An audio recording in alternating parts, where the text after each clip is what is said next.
दें, Pune hit and run मामले में बड़ी खबर ये आ रही है कि अब क्राइम ब्रांच की तरफ से कोर्ट में अर्जी दाखिल की गई है कि विशाल अग्रवाल एसके अग्रवाल को आमने सामने बिठाकर पूछताछ करना चाहती है और इससे जुड़ी जो याचिका है वो कोर्ट में जो लगातार इस पूरे मामले में जांच पड़ताल कर रही है। विशाल अग्रवाल एसके अग्रवाल को आमने सामने बिठाकर पूछताछ करना चाहती है पुलिस। दोनों पर ड्राइवर को बंधक बनाने का आरोप लगा है। तो ये पुणे हिट एंड रन मामला लगातार इस पूरे मामले में अरबपति अग्रवाल परिवार की जो कलाई है वो धीरे धीरे खुलती जा रही है। करोड़ों की कार से 2 लोगों की जान देने वाले नाबालिग आरोपी और उसके पिता के बाद अब दादा सुरेंद्र अग्रवाल भी पुलिस की गिरफ्त में है। हिट एंड रन मामला जिसको सुनने के बाद जो पूरे देश में अब एक अलग सी चर्चा शुरू हो गई जब जुवेनाइल जस्टिस बोर्ड की तरफ से आरोपी नाबालिग की जमानत को रद्द कर दिया गया और उसके बाद आपको बता दें बाल सुधार गृह भेज दिया गया। अब इस पूरे मामले में आखिरकार कौन कौन इन्वॉल्व रहा है, कौन कौन आरोपी है, उसको लेकर जांच पड़ताल का जो सिलसिला है वो लगातार बना हुआ है। और आपको बता दें, पुणे में हुए कार एक्सीडेंट मामले में अरबपति अग्रवाल परिवार की कलाई अब धीरे धीरे खुलती जा रही है। करोड़ों की कार से 2 लोगों की जान लेने वाले नाबालिग आरोपी और उसके पिता के बाद अब दादा सुरेंद्र अग्रवाल भी पुलिस की गिरफ्त में है। आइए दिखाते हैं इस रिपोर्ट के जरिए।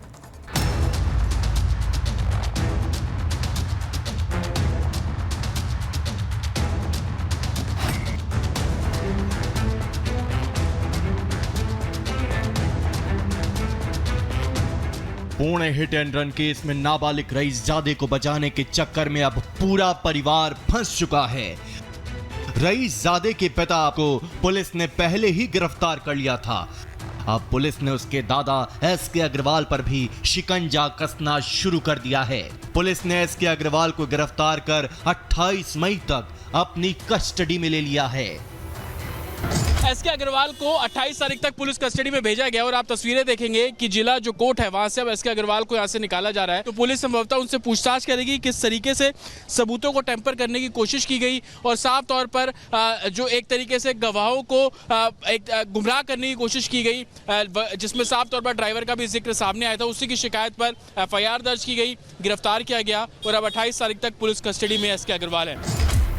एसके अग्रवाल पर आरोप है कि उसने ड्राइवर को धमकाया और उसे घर नहीं जाने दिया। यहां तक कि ड्राइवर पर पूरा मामला अपने ऊपर लेने के लिए दबाव भी बनाया। ड्राइवर की पत्नी से उसे छुड़ाया, जिसके बाद ड्राइवर ने पुलिस से शिकायत की। पुलिस ने इस मामले में रईसजादे के दादा पर किडनैपिंग का केस दर्ज किया है। पुणे हिट एंड रन मामले में पुलिस ने दादा एसके अग्रवाल को गिरफ्तार किया है और जो शिकायतकर्ता इस पूरे मामले में है वो कहीं ना कहीं ड्राइवर है, जो कि अभी पुणे पुलिस की कस्टडी में है। ड्राइवर ने अपनी शिकायत में बताया कि किस तरीके से एक्सीडेंट जब हुआ उसके बाद से ही एसके अग्रवाल ने ड्राइवर पर प्रेशर बनाना शुरू किया कि वो इस एक्सीडेंट की जिम्मेदारी ले ले। साथ ही एसके अग्रवाल के साथ उनके जो बेटे जो अब जुडिशियल कस्टडी में है विशाल अग्रवाल, दोनों ने मिलकर मारपीट भी की, घर में बंधक बनाया, तमाम ऐसे आरोप लगाए गए, जिसके बाद क्राइम ब्रांच ने एसके अग्रवाल को गिरफ्तार कर लिया। Pune hit and run case सामने आने के बाद से रईसजादे के परिवार को लेकर हर दिन नए नए खुलासे हो रहे हैं। पुणे पुलिस ने रईसजादे के दादा एसके अग्रवाल के अंडरवर्ल्ड कनेक्शन का भी खुलासा किया है। पुलिस के मुताबिक एसके अग्रवाल अपने प्रॉपर्टी विवाद को निपटाने के लिए छोटा राजन की मदद लेता था। यहां तक कि एसके अग्रवाल ने छोटा राजन को कुछ लोगों की सुपारी भी दी। महाराष्ट्र के डिप्टी सीएम देवेंद्र फडणवीस ने इस मामले की भी जांच कराने की बात कही है। जो कनेक्शन हो अभी पूरी तफ्तीश होगी और सब तरीके से जो भी उनके काम होंगे, कार्रवाइयाँ होगी, हर चीज के ऊपर पुलिस कार्रवाई करेगी कि यह घटना में जो दोषी है जो उन पे सख्त से सख्त कार्रवाई की जाए, किसी को बख्शा नहीं जाए, क्योंकि दो जने की मौत हुई इसमें। खुद येरोडा के डीसीपी से हम मिलके, डीसीपी साहब मौजूद थे वहाँ पर, डीसीपी साहब को हमने निवेदन दिया कि बाबा यह घटना में जो है उन पे सख्त से सख्त कार्रवाई की जाए।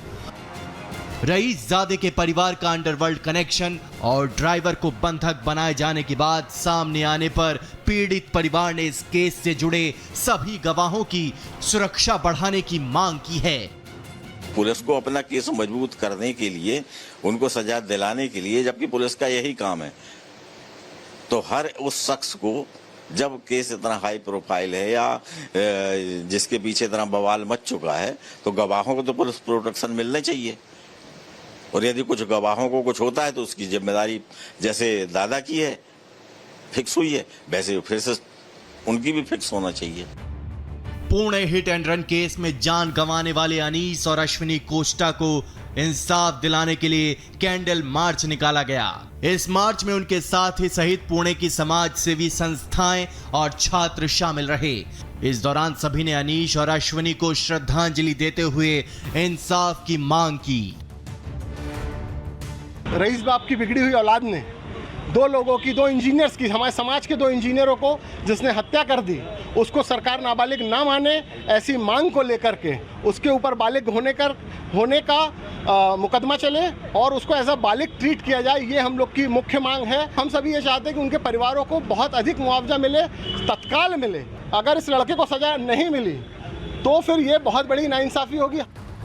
हिट एंड रन केस को लेकर देश भर में आक्रोश को देखते हुए जुवेनाइल जस्टिस बोर्ड ने रईसजादे की जमानत खारिज कर दी। बोर्ड ने उसे बाल सुधार गृह में भेज दिया है। रईसजादे पर बालिग जैसा केस चलाने के लिए विशेषज्ञों की मदद ली जा रही है। इसके अलावा रईसजादे ने जिस पब और बार में शराब पी थी उसके मालिक, मैनेजर और स्टाफ सहित कुल 4 लोगों को गिरफ्तार किया गया है। यहां तक कि पब और बार पर बुलडोजर एक्शन भी हुआ है। बहरहाल अब देखने वाली बात यह है कि पुलिस इस मामले में पीड़ित परिवारों को इंसाफ दिलाने के लिए और क्या कुछ कदम उठाती है। Bureau report, Republic Bharat.